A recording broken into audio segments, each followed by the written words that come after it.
Hey everybody, thanks for joining us again here at Studio ADI on YouTube. If you haven't subscribed, please do. There's going to be a lot more videos, and there's a lot of videos already here for you to take a look at. Yes, and thank you if you already do subscribe. But we'd like you to help get the word out because we think we've got a really fun channel here. Today, we'd like to talk at you.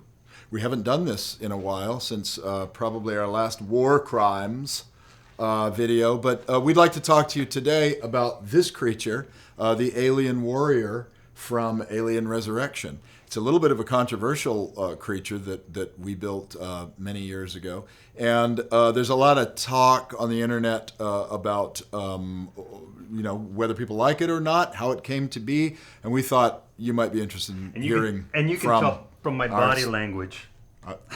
We should start all over. I'm all ready to talk to you about the way I feel about your reactions. I'm just doing that because my arms are tired. And we're not starting over, Tom. If we make a mistake, we're just going to continue Let's keep rolling. So, this character is from Alien Resurrection. Prior to that, we are the guys that created the alien effects for Alien 3. And before that? Aliens. And boy, if you want to look at some different kind of suit, and I know it's out there and we've already looked at it, the suits on Aliens were so completely different than anything we've done since in terms of technically stepping, I don't want to say stepping backwards, but they were much more simplistic than any of these full sculpture, full body, one piece leotard kind of things, in that they were all sectioned. If you look at them in harsh light, they're not great looking suits, but they were built to move, and they were built to do a very specific thing, which was to function in the dark and the very low light levels that the movie was shot in.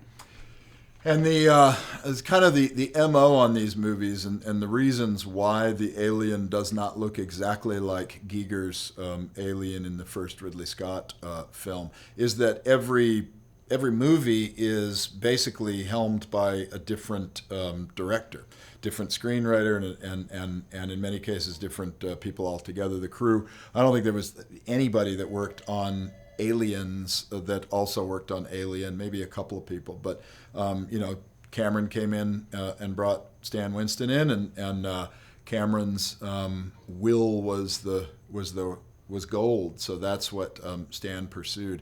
If you look at the Warrior, it started being called the Warrior, I think, on Aliens.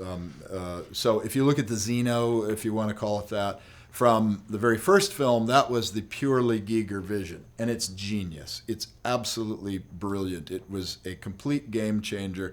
No one had seen anything like it in a movie. If you were a fan of, what was it, Emerson, Lake and Palmer, you'd seen Brain Salad Surgery, and you'd seen, I apparently it was in Playboy. I was never allowed to read Playboy. I had to resort to National Geographic. Thank you very much, but there was some very fine visual material in that. Anyway, the alien, as it was established by Giger, was, as Tom said, changed for stunty reasons, kind of, in part, in terms of construction technique, for Aliens. In fact, Rick Baker came through the shop, right, at Pinewood, and looked at the way that we were making the suits, which was basically like black spandex with appliqued urethane pieces on it, and he was like, concerned. He was like, I don't know about this.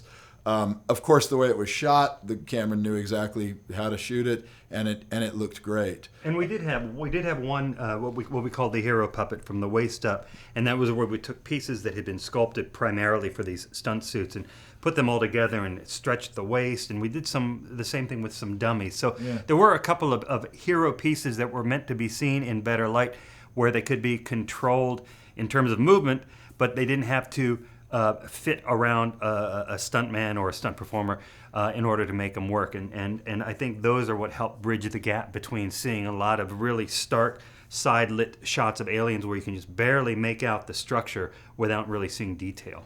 And that's a good point. The when you have like 6 or 8 or however many aliens in a scene doing stunts, you're probably not going to get guys like, what's his name, Balaji Badejo or whatever his name is.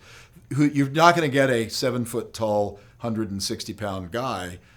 You're not going to find 7 of them who can do stunts. So those guys tended to be, like 6 feet tall? Yeah, they were under, most of the stunt guys, on Aliens, most of the stunt guys were under 6 feet.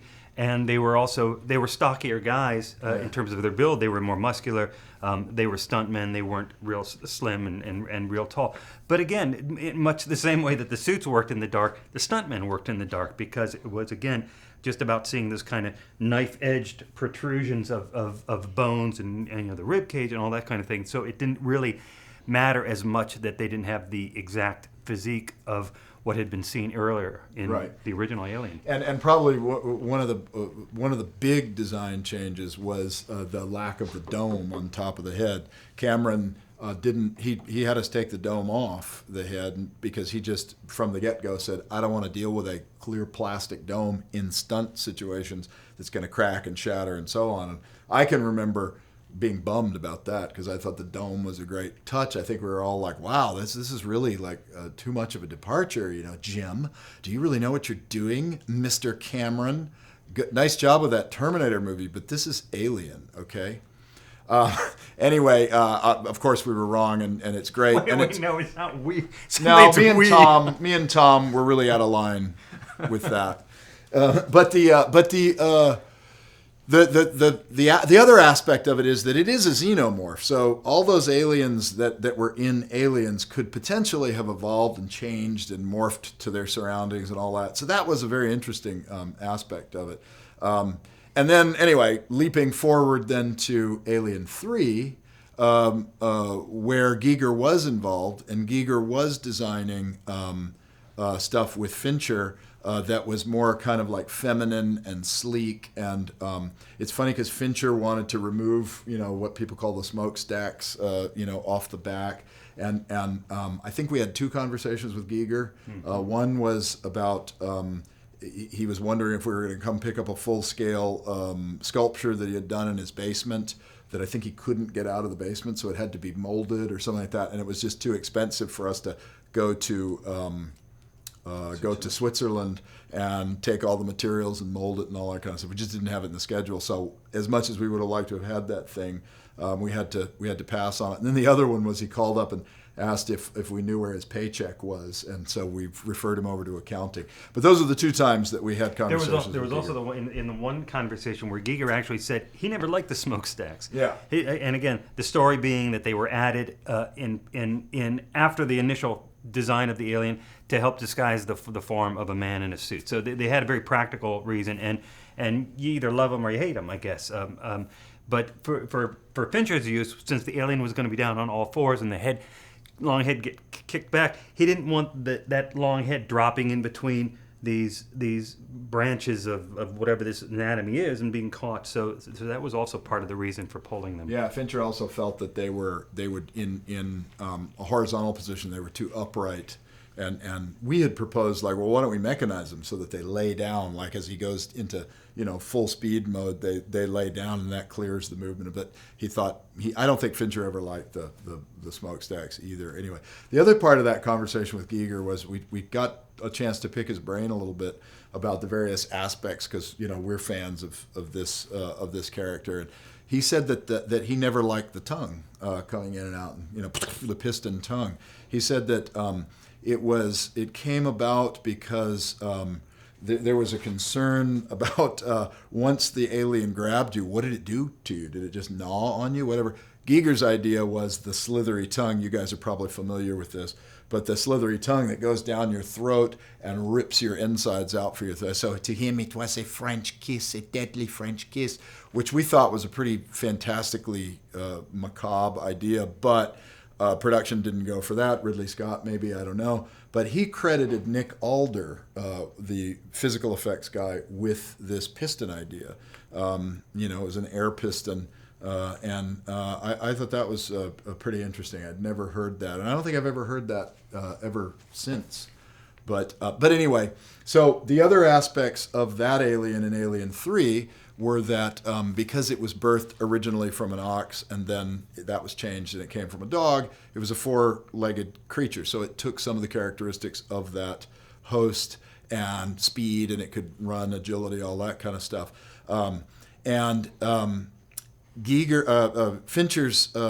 Fincher's idea was that it wouldn't be quite such a high-techy looking thing because it wasn't in a spaceship surrounding. So it wouldn't need that as much to blend in. So there was a fair amount of kind of organic quality to that one too, compared to the original or even Alien. Although Aliens suits had a fair amount of sculptural aspect. The hands became more sculptural, less ribbed, and fewer fingers, things like that. So there was a history of it morphing. But we always liked the idea that not only does it take some of the characteristics of its host, but it also mimics its surroundings. So in Alien 3, they were concrete walls that were sort of this rust color, right?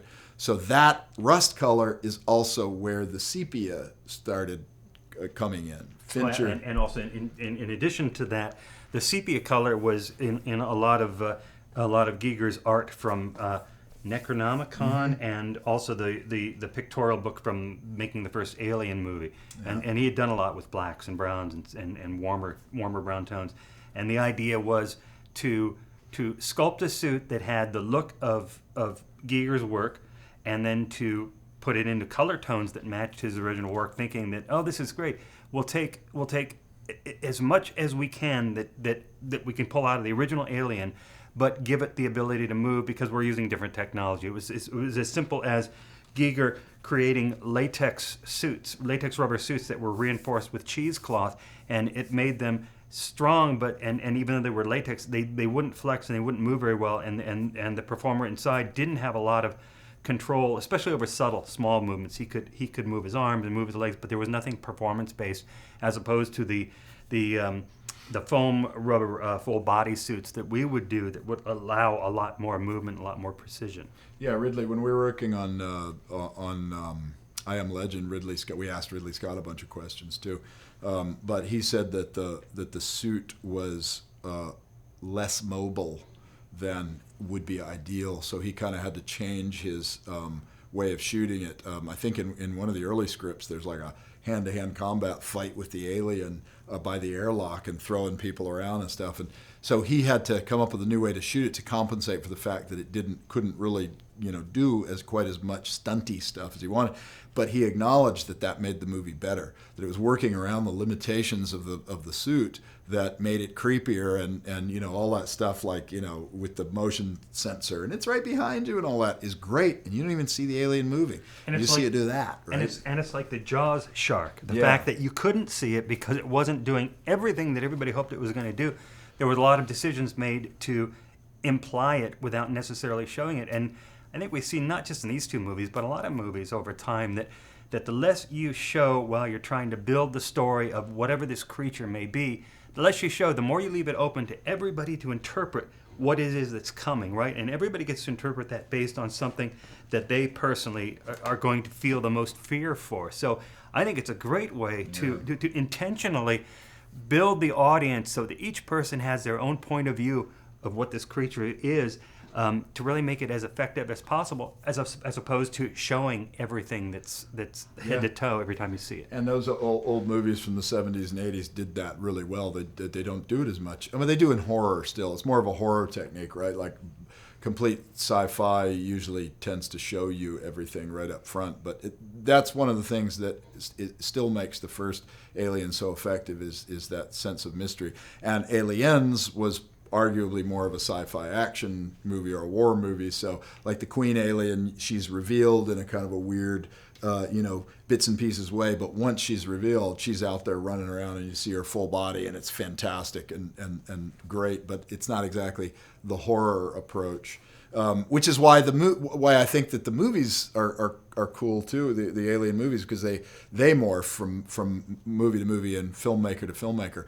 So, and Fox, to their credit, for better or worse, has made some pretty daring choices of directors.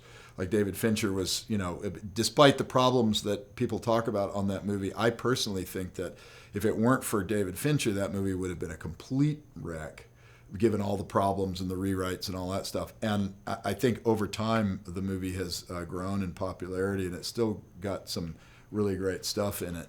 But that, importantly, as we lead towards this thing, that leads you to some of the changes you see, like the sepias and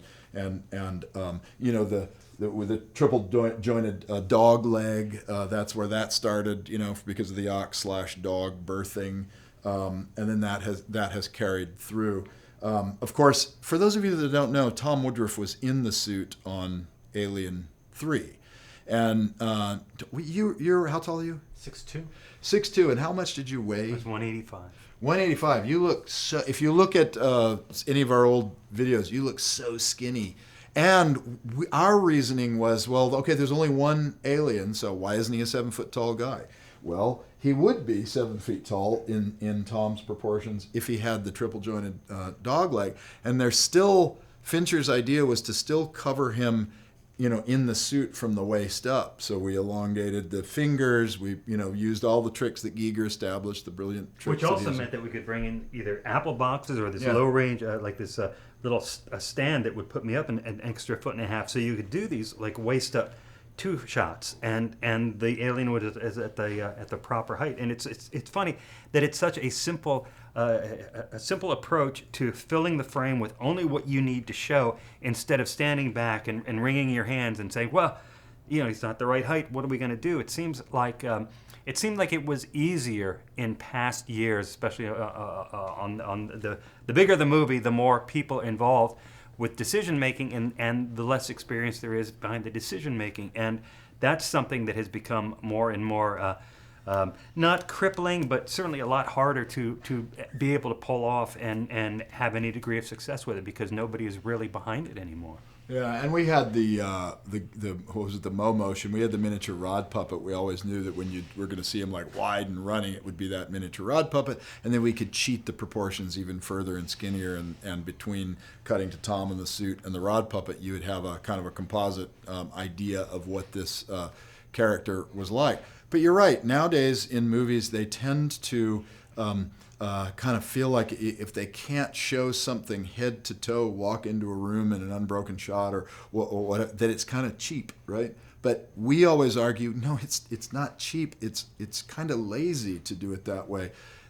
Editing and cutting and camera placement and all that is so effective. It's a huge part of movie making. And unfortunately, one of the things that has happened with the digital revolution is that we're kind of back to this, like, back up, and everybody's going for awe, right? It's supposed to make you go, oh, I can't believe the vastness or the complete whatever.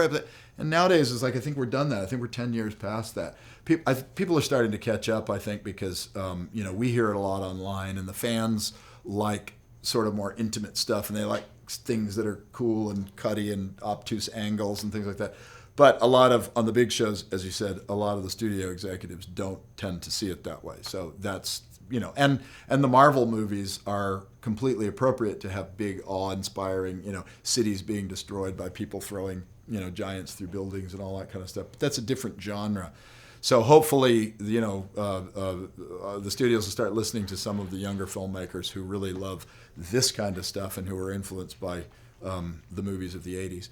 Anyway, so that kind of explains this. Oh, this also, back to the lack of biomechanical aspect in Alien 3. Sorry, actually, in Aliens, in Aliens, that, you right? start, yeah. And that was sort of a reaction to when we actually got pieces of the original Alien stunt suit, and you could see that within the sculpture, the Giger had actually worked mechanical pieces, like some tubing and some weird valves with like I remember BMW a catalog part actually stamped into it, and all that was left. It was and what we did was, and I don't remember honestly whether it was Cameron or Stan Winston that sort of led this idea, but just to kind of clean things up. And I say clean things up, not like there was anything wrong with the first one, but because the highlights, we were going to see more of the alien this time, although not in bright light. But that meant that we didn't want to see sharp, artificially mechanical things. We wanted to have a little bit of an organic kind of quality to it, so that it was a little more alive and a little bit less of a creature that looks like it had evolved within the confines of a spaceship and taken on a lot of that caricature. And if you look at Cameron's design of the Queen, it's much more flowy and sculptural. Cameron loves that kind of sculptural stuff, So that's his influence as an artist and a filmmaker, and he's great at both. So that's what we enjoy doing, is supporting the filmmaker in their vision. So just to complete the conversation about Alien 3, that alien then coming from a dog gives it, the triple jointed legs, the surroundings give it the rust color, and no more stovepipes, all that kind of stuff.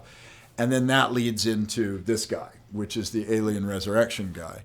And again, working for Jean-Pierre Jeunet, he had, everybody has very specific opinions about what they like and what they don't like in these movies. And Jeunet had his opinions, and one of the things he really liked was the sepia tone, even though it wasn't necessarily, he didn't necessarily react to it as a sort of biological morphing aspect. He liked it because it made him look like a cockroach. And that's what he kept saying, was, I like that cockroach feel. So that's why this is so brown, right? This has even more sepias than in Alien 3. And then the other aspect of it is that in the script they're trying to create an alien from Ripley's DNA, which trying to extract the alien DNA, and they're failing. Right, that's what all those clones are about. Those are the failed attempts, and they finally create an alien, but it has human DNA in it. Conversely, Ripley, who they cloned successfully, has alien DNA in her. So that's the whole reason why this became a more organic looking thing. I mean, and there's a lot of people who react very badly to that, and that's their opinion. That's okay. It's just that it's a story point. It's not an aesthetic decision. It's not an aesthetic decision that came from us. It's us saying this is what is in the script, and this is what we're going to support.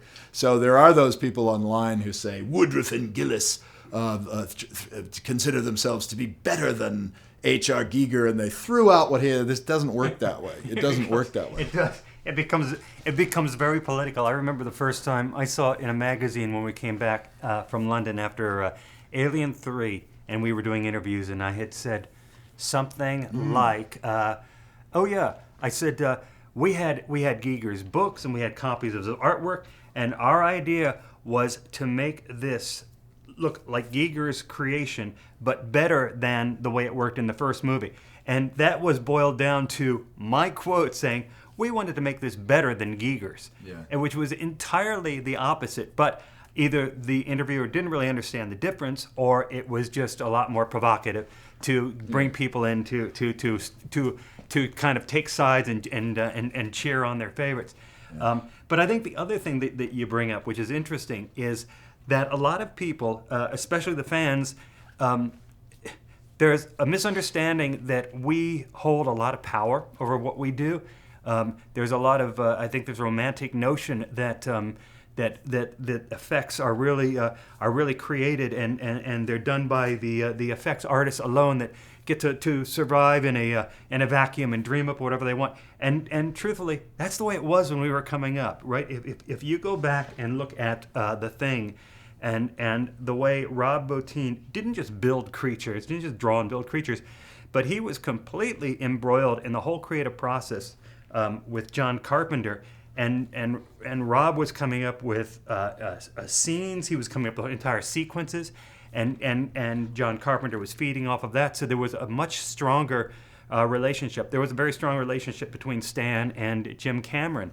And by the time we were starting to come up and through, I think by then the overall template of how effects artists are going to... Rick Baker, I think, had the same thing. Rick Baker had been around for the longest time and had done so much beautiful work that somehow these guys were able to do exactly what they want, and things were made better.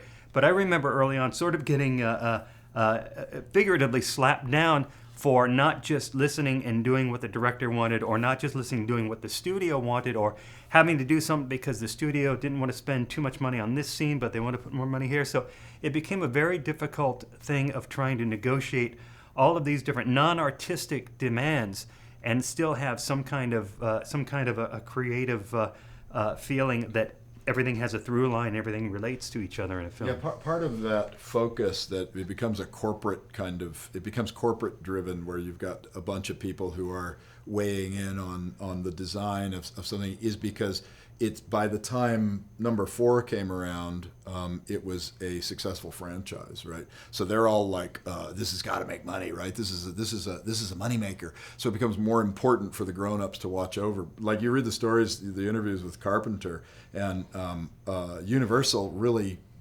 they barely checked in on them. And that was the case that I remember on Aliens also. There was no big studio presence. Gail Hurd was there, and I'm sure she fought her battles with the studio. But nobody was telling Cameron what color the Queen had to be or anything like that. And those are the kind of notes you get now. And it started, I feel like, it was after Alien 3. I think it started after Alien 3 where it became much more of a committee, run by committee. Jean-Pierre Jeunet would tell you he's not happy with everything that happened in that movie because a director at that point comes in and is a sort of a guest star, a guest artist on a franchise, and he's not the auteur of it, And it's funny you mentioned that was the Cinefantastique article. That was Cinefantastique at that time was known to be, or that was around the time they were getting known to be kind of a hatchet job journalism, right? They would like try to stir up